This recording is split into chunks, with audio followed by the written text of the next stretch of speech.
নমস্কার। সত্যমঙ্গল চ্যানেলের সকল দর্শক এবং শ্রোতা বন্ধুদের জানাই আন্তরিক শ্রদ্ধা ও ভালোবাসা। আজ আমরা এই ভিডিওর মাধ্যমে ঠাকুর শ্রীরামকৃষ্ণ কথিত একটি অপূর্ব গল্পের কথা তুলে ধরব।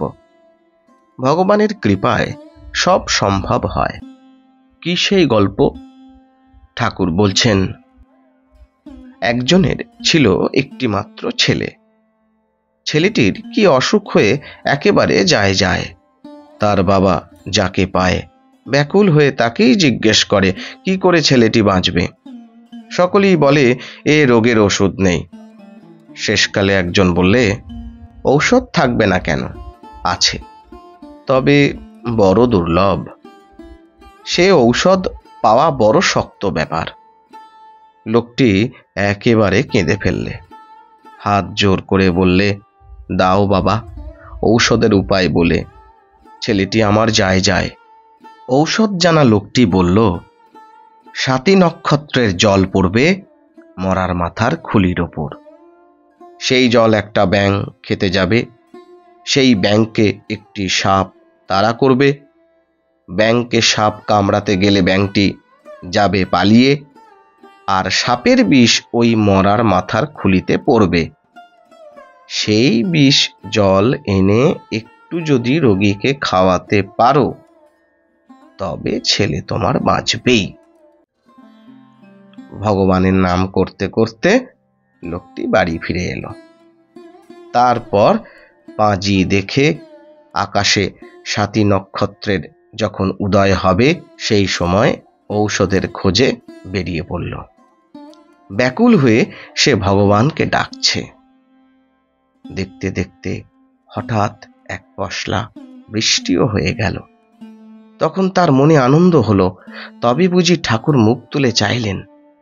তারপর খুঁজতে খুঁজতে দেখলে শ্মশানের ধারে একটা মরার মাথার খুলিও পড়ে আছে।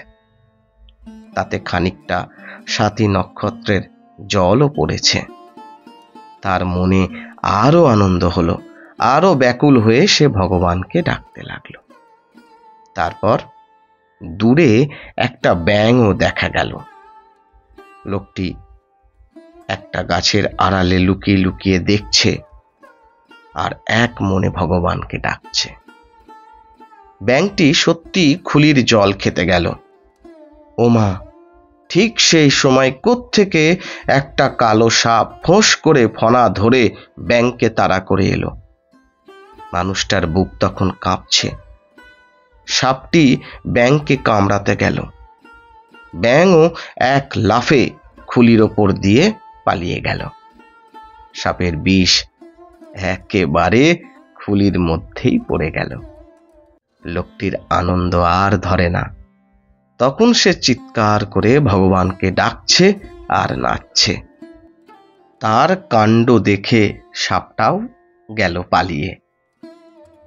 খুব ভক্তি ভাবে ভগবানকে ডাকলে তার কৃপায় কিছুই অসম্ভব নয়।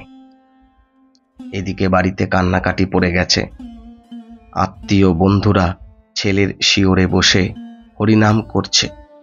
ঠিক সে সময় তার বাবা ঔষধ নিয়ে এলো, একেবারে পাগলের মতো। অনেক কষ্টে খানিকটা ঔষধ রোগীর মুখের ভিতর ঢেলে দেওয়া হলো।